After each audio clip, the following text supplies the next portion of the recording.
Hi friends, आपण समस्त को प्रतियोगिता और सफलता यूट्यूब चैनल को स्वागत। आज मैं डिस्कस करवा OSSC द्वारा आसी नुआ नोटिफिकेशन विषय जोटा आज माने 18/11/2024 रे रिलीज कराई ओडिशा स्टाफ सिलेक्शन कमिशन द्वारा वैकेंसी अच्छी कंबाइंड हायर सेकेंडरी लेवल और इक्विवेलेंट रिक्रुटमेंट एग्जामिनेशन। यहाँ जो एग्जामिनेशन अच्छी यहाँ केवल एग्रीकल्चर डिपार्टमेंट जो पोस्ट अच्छी तारी पोस्ट कौन कौन अच्छी आम पर जाना ता पूर्व आम जाना डेट विषय इंपोर्टेंट डेट सब ऑनलाइन रजिस्ट्रेशन स्टार्ट हम 27/11/2024 आउ लास्ट डेट अच्छी 26/12/2024।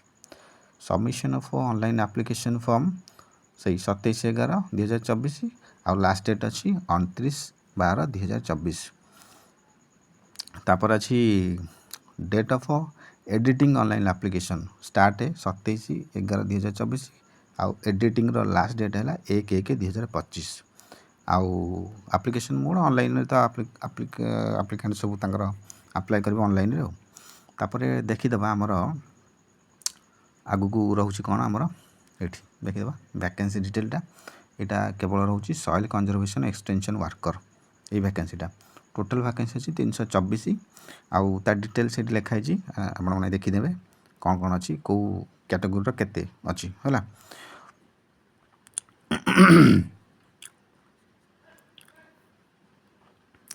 टोटल अच्छी 324 तादेह वुमेन मान भी रिजर्वेशन रोचे आउ से हिसाब से SC ST SC BC unreserved समस्त कैटेगोरी वुमेन मान रिजर्वेशन रोचे।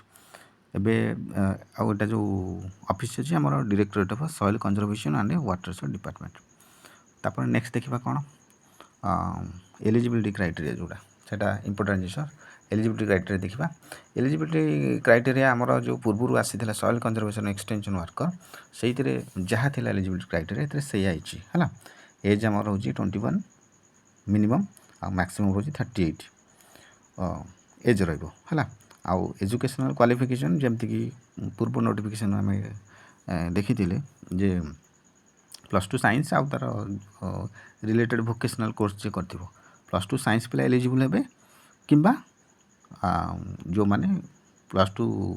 वोकेशनल कोर्स करथिबे एग्रीकल्चर रिलेटेड सेटा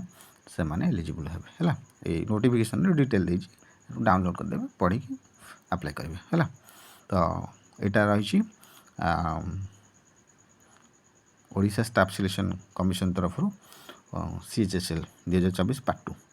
ये जो रही आम एग्जाम पैटर्न रही यहाँ टे अबागे कटि जाइए पैटर्न जमती कि पूर्व थिला है एबे ओडिशा गवर्नमेंट जो आमर ओडिशा स्टाफ सिलेक्शन जो पैटर्न फॉलो कर जो माने previous soil conservation extension worker exam देइथिबे से माने जानिथिबे जहाँ थिला पैटर्न एक्जाक्ट सेम है से मेन एग्जाम हम प्री एग्जाम हम सर्टिफिकेट वेरिफिकेशन है आउ प्री आम जमती डाटा इंटरप्रिटेशन पड़ुची तापर एरिथमेटिक रु पड़ुची कंप्यूटर रु पड़ुची रीजनिंग रु पड़ुची है से क्वेश्चन आसो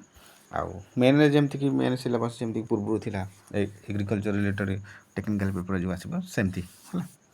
तो यहाँ latest vacancy Odisha staff selection commission द्वारा जोटा कि केवल +2 साइंस पिला अप्लाई करें कि